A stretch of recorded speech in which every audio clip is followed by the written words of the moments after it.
Welcome back to my channel, Both Things Creative. My name is Zenna and I am so happy you're here. Today I'm working on an exciting project through Print Austin that has led me to experiment on fabric with the gel plate.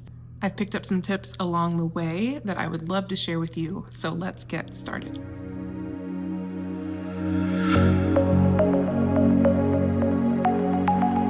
So a friend invited me to join her in participating in a project through Print Austin, which is essentially a print trade project where you sign up for a small fee and the organization sends you 15 of these white handkerchiefs. They're 100% cotton, 15 by 15 inches in size, and the guidelines were fairly straightforward.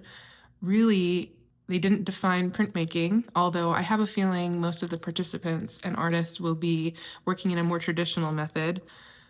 They do want these to be an edition, which in traditional printmaking means the same image printed multiple times, which is nearly impossible to do on a gel plate, although I'm going to try my best. This is my first time really working in a series this way with a gel plate and really printing on fabric as well. Once I submit my 15 prints, 10 of them will be distributed to other artists who have shared their work, and I will receive prints from other artists participating. And then 5 of them will be installed in a gallery space somewhere and used for a fundraiser for Print Austin. So I'm happy to support the organization and experiment and play. So let's open one of these up and move over to the gel plate. So here's that handkerchief that they sent. There's not much information on the package, but I did look it up online. These are available on Amazon. A pack of 5 will run you about $14 plus tax. They are listed as 100% cotton, so you could technically dye them.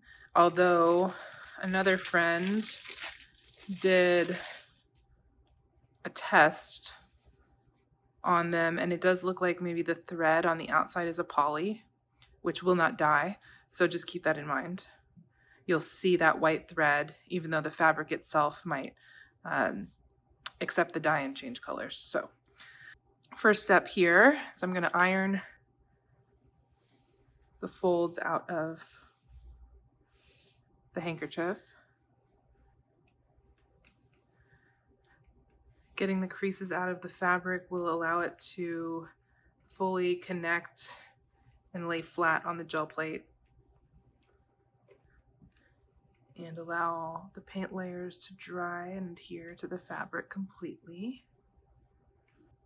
Okay. And to be just clear, these are my first experiments with fabric on the gel plate.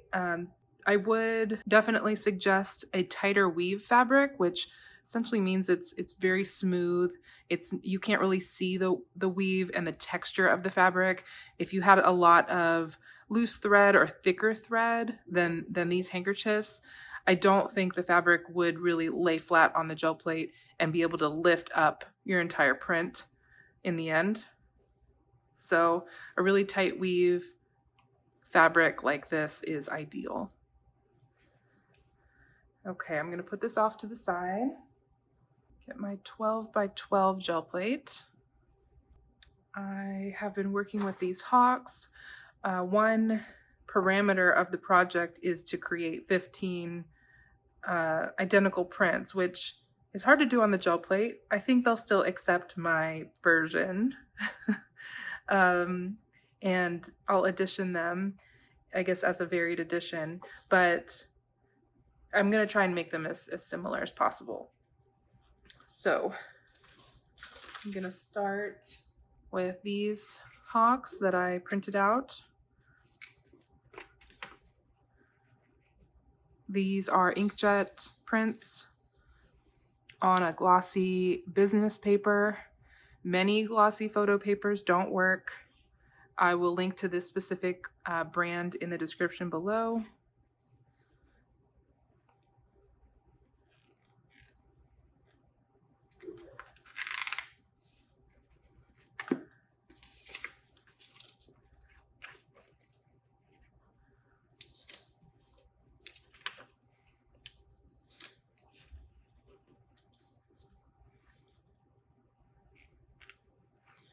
So these were printed with my HP inkjet printer. The model number, I believe, is HP Envy 6055. And it's worked for a few years now and been very reliable for inkjet prints and copies.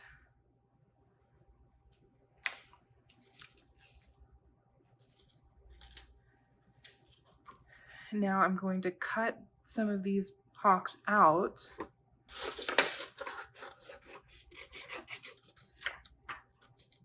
And I didn't really worry about trimming any of the white paper around my image for these because I essentially used it as just basically a stamp. But these, I'm going to use them as a image transfer, but also a mask. And I'll explain more about that in a moment. And I printed these hawks out a few hours ago. I get a question a lot about how quickly you need to use inkjet prints to transfer an image. And really, I've used images that I printed, weeks after they were printed. I don't know if that's specific to this paper, but you definitely don't need to use them fresh out of the printer. And often you can use them multiple times. I'm printing fresh ones for each of these handkerchiefs so that they're nice and dark. But if you want to play with repetition in your work, it's definitely a possibility to reuse prints. So you can see here, this is one that I already used once. There's definitely some ink missing, but there's still some there. And I have used prints just like this multiple times. Each time your image will just be slightly more faded, but that might be an element you want to work with or include in your work. So I have my birds trimmed and cut out here.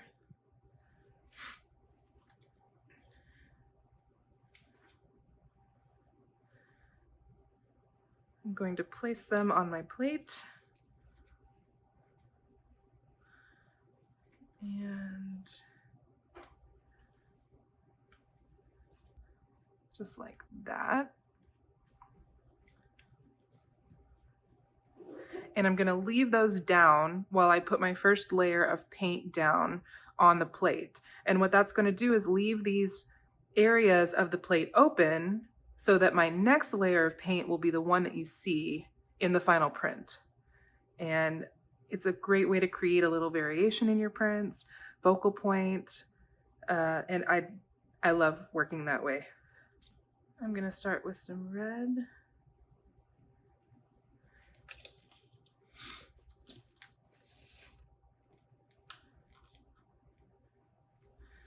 Some pink and some yellow.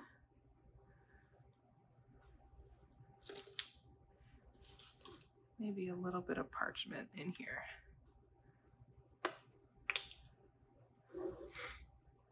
When I blend paint on the plate this way, I like to work with multiple brayers so that it doesn't get too muddy once they start mixing.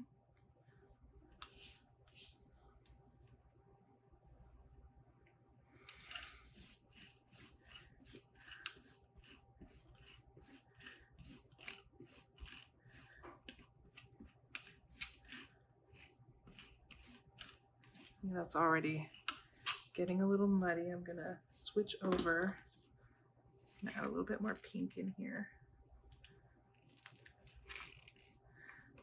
and move quickly before it dries.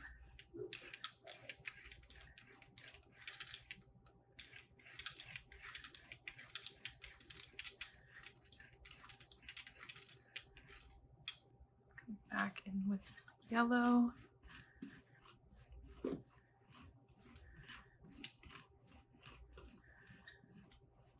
And there's lots of decisions to make as you work, right? Like there's some splotching here with that paint because it began to dry before I really spread it across the plate. I'm kind of okay with that right now, but if you didn't want that, you would need to move a little bit faster than what or lay down one color, roll it out and work color by color instead of putting your paint out all on the plate at once. That would be another solution. Okay, so now what I will do is work with a little bit of texture.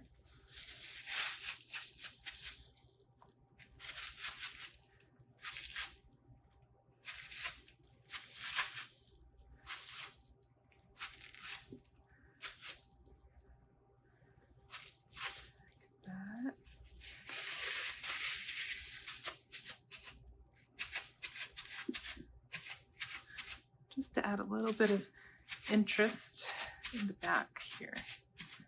Okay. I'm keeping these prints fairly simple so that they're easy to replicate since I need to make 15 of them.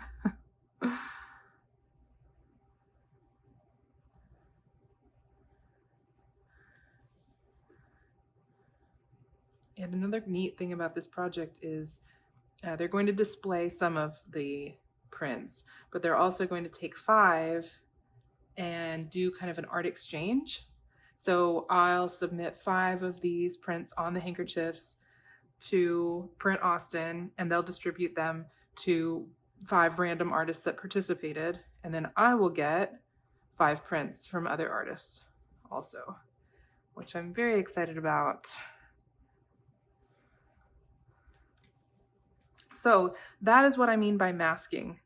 It basically protected the gel plate in that area so that when I pulled it up, I am free to add whatever kind of color or texture or whatever I like in that space. And it doesn't have to be done with image transfers. You could lay down any kind of cut paper, add your layer of paint over it, and then pull it off of the plate, and that place would have been masked on your plate.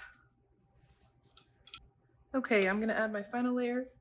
Actually, this needs to dry. I need to make sure that this layer of paint is dry before I add my final layer to pull it. If I add paint now before it's fully dry, it will mix and blend with the color that's already here. I'm going to use my hairdryer on the cool setting just for 5 or 10 seconds to dry this layer. Okay, and I'm going to use my parchment to pull. So the parchment is going to be the color that you see behind the hawks in the final print. And it might peek through in some of these areas where I lifted paint off of the plate using that paper.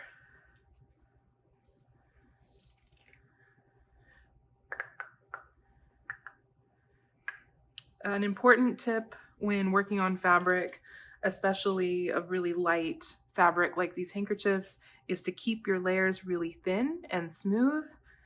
The first layer, that's why I'm not going too overboard with how many layers and colors that I'm using to work on the plate. I want to keep it pretty simple and light so that A, it dries more quickly, and B, it's not too thick on the fabric. Okay, I'm gonna add just a little bit more. It's kind of dry in here. I want to make sure that I get my edges.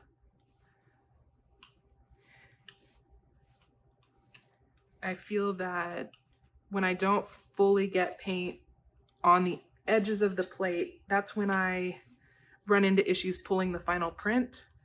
Try and determine the front of the handkerchief here, and without letting this dry, I really need to get this down fairly quickly. So I'm going to do my best to layer it there. All right, and make sure my hands are clean, as clean as they can be, and apply that pressure across the back of the plate. Be sure to get the edges. If it's too thick, this is another reason why you don't want your paint to be too thick.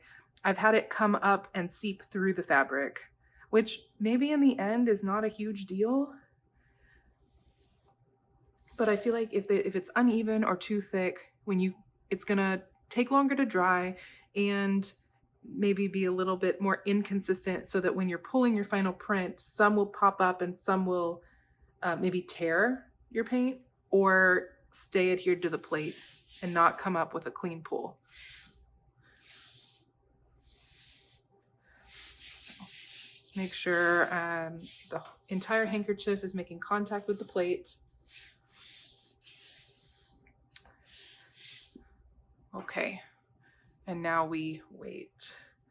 In my other experiment and successful pull, I let this dry about an hour and a half. So that's what I'm going to do with this one, and we will be back.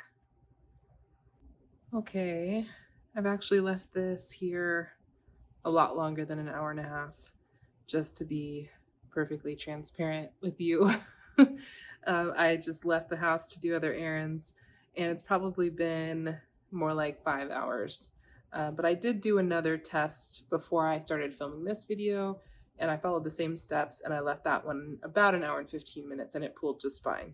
So hopefully this one is a clean pull as well. So far, so good.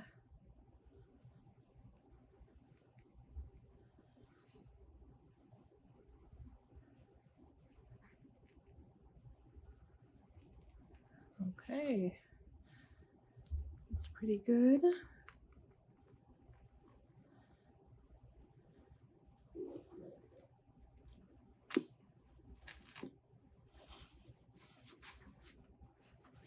you go. I'm happy with that. I even centered it pretty well on the handkerchief. So let's take a look. It definitely changes the hand of the fabric, makes it kind of stiffer and thicker.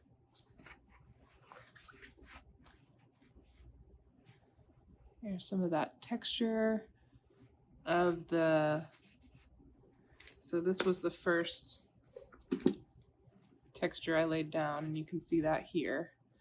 And then I had that scrunched up paper, which I dabbed across the surface, and that created that texture. The images came out pretty cleanly.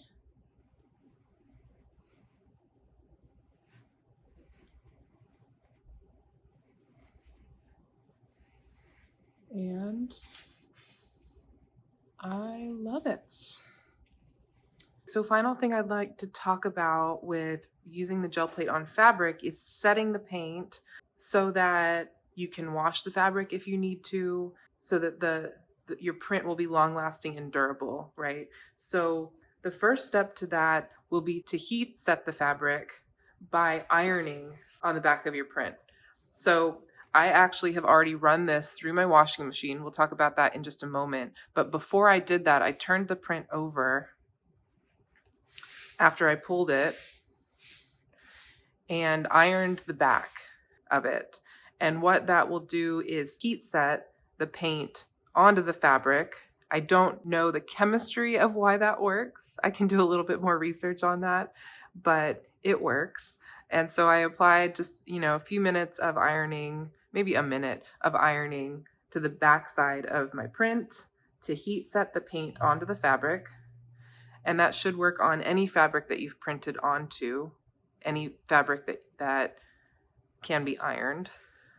And then I took this and I ran it through my washing machine with a normal detergent, and it came out pretty well. I think it still looks great. I'm going to run it through the dryer next. Some of the paint peeled up, but that was already peeling up from the edges of my plate a little bit there. So I could tear that off, although I kind of like it. The edges, I like the look of that. So I'm going to run this through the dryer next, and then I'll come back and I'll show you the final result. Okay, this is out of the dryer. Still looks pretty good. I'm going to turn it over and iron it. Keep the heat away from my gel plate.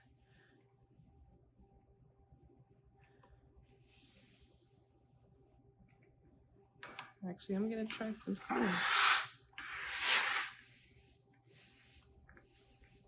did use a little steam.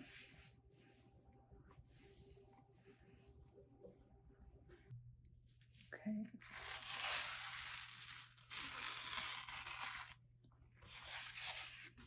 Okay, so this has been printed on, heat set using an iron.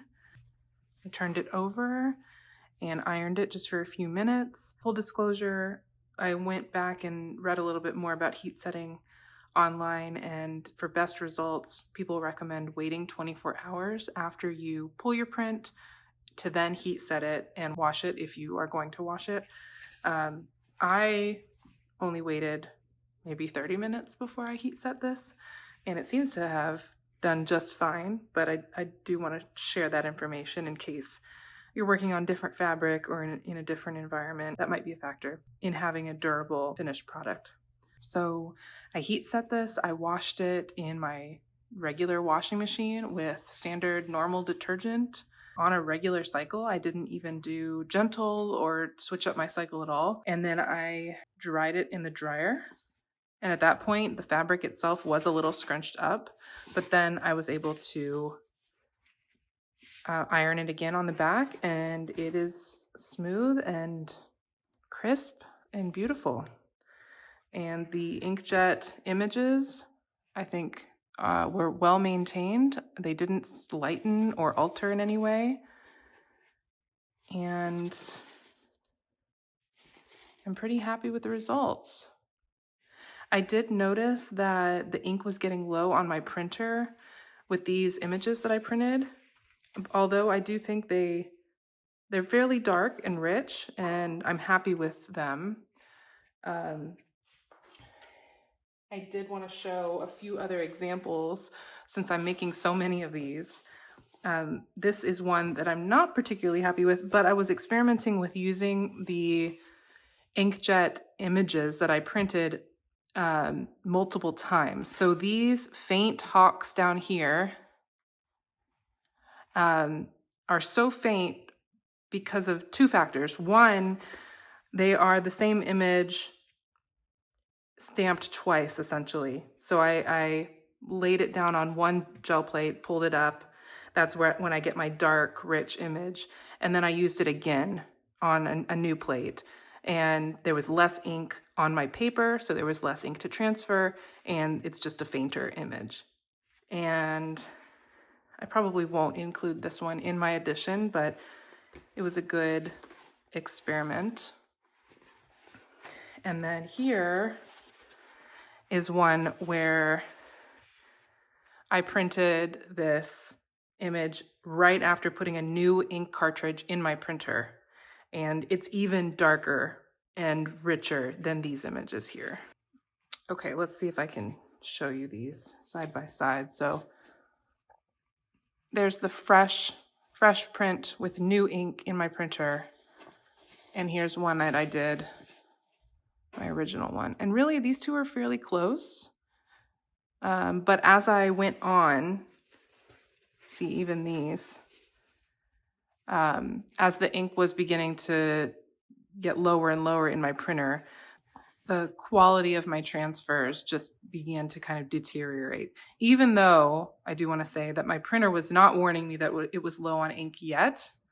It did a few rounds after these prints, but just something to keep in mind. Maybe if you are not getting the transfer that you wish you were, double check the ink level in your printer.